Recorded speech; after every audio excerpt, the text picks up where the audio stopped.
नमस्कार, न्यूज 18 के digital platform पर आपका बहुत स्वागत है। मैं हूं आपके साथ अंशिका पाठक। आजकल रुपया जिस रफ्तार से गिर रहा है उसने आम आदमी की जेब पर बोझ बढ़ने ही वाला है। असर सीधा उन चीजों पर पड़ने वाला है जिन्हें आप और हम रोजमर्रा में इस्तेमाल करते हैं, जैसे mobile phone, TV, laptop, AC, fridge, makeup और यहां तक की गाड़ियां भी। हाल ही में सरकार ने जीएसटी कम किया था, जिससे ग्राहकों को थोड़ी राहत मिली थी, लेकिन रुपए की ये गिरावट से वो भी कम होती दिख रही है। रुपए की कमजोरी सबसे ज्यादा उन कंपनियों को दिक्कत दे रही है जो अपने प्रोडक्ट्स के पुर्जे या पूरा प्रोडक्ट विदेश से मंगाते हैं। पिछले कुछ महीनों से कच्चे माल की लागत बढ़ रही थी, फिर भी कंपनियां दाम बढ़ाने से हिचक रही थी, क्योंकि जीएसटी घटने के बाद सरकार का रुख सख्त था। लेकिन अब जब डॉलर मजबूत और रुपया कमजोर हो गया है तो कंपनियां इस नुकसान को और ज्यादा झेल नहीं पा रही हैं।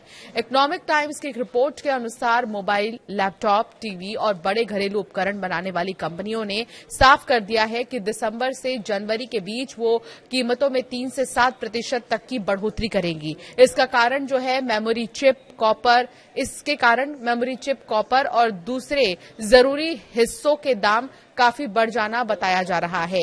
कई चीजों की लागत का 30 से 70% तक हिस्सा विदेशों पर निर्भर है, इसलिए रुपए की कमजोरी सीधे लागत को बढ़ा देती है। और तो और आपको बता दें कि सुपर प्लास्ट्रॉनिक्स के मुख्य कार्यकारी अधिकारी अवनीत सिंह मारवाह ने यह बताया है कि जीएसटी में कटौती का जो फायदा मिला था वो पूरा का पूरा रुपए की कमजोरी और पुर्जों की बढ़ी कीमतों से खत्म हो जाएगा। एक्सपर्ट्स ये मानते हैं कि मेमोरी चिप के दाम 4 महीने में 6 गुना बढ़ गए हैं। उनके अनुसार हमें डर है कि जीएसटी कटौती से जो मांग बढ़ी थी वो फिर से कमजोर पड़ सकती है। कंपनियां पहले रुपए को 85 से 86 रुपए प्रति डॉलर के बीच मानकर अपनी प्लानिंग बना रही थी, लेकिन सीधा 90 रुपए का स्तर पार कर जाने से स्थिति बिगड़ गई है। हैवेल्स ने एलईडी टीवी पर लगभग 3%, सुपर प्लास्ट्रॉनिक्स ने 7 से 10% और गोदरेज अप्लायंसेज ने एसी और फ्रिज पर जो है 5 से 7% बढ़ोतरी का संकेत दिया है। कंपनियों ने सरकार को निजी तौर पर यह भी बताया है कि लगातार बढ़ती लागत को अब वो खुद से झेलना संभव नहीं है।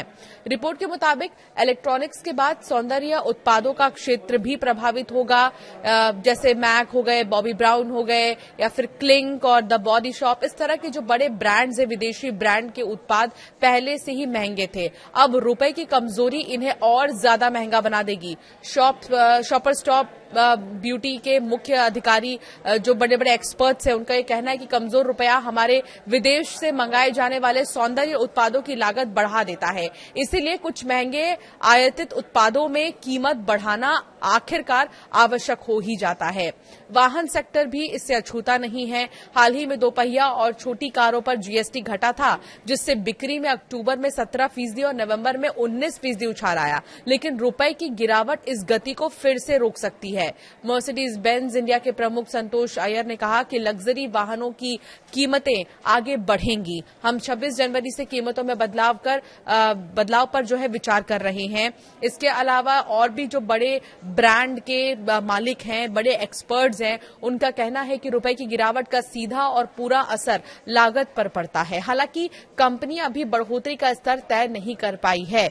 तो फिलहाल जो रुपया जिस रफ्तार से गिर रहा है उसने आम आदमी की जेब पर बोझ बढ़ाने की जो तैयारी है वो शुरू कर दी है। अब आप कह सकते हैं कि एक आम आदमी के जो जेब पर है सीधा असर इसका पड़ेगा, और जिन चीजों का आप इस्तेमाल रोजमर्रा में करते हैं, जैसे कि मोबाइल फोन, इसके जो चिप्स आते हैं, TV, laptop, AC, fridge, makeup की चीजें, गाड़ियां, ये सब आने वाले समय में और भी ज्यादा महंगी हो सकती हैं अगर इसी तरह गिरावट देखने को मिली तो।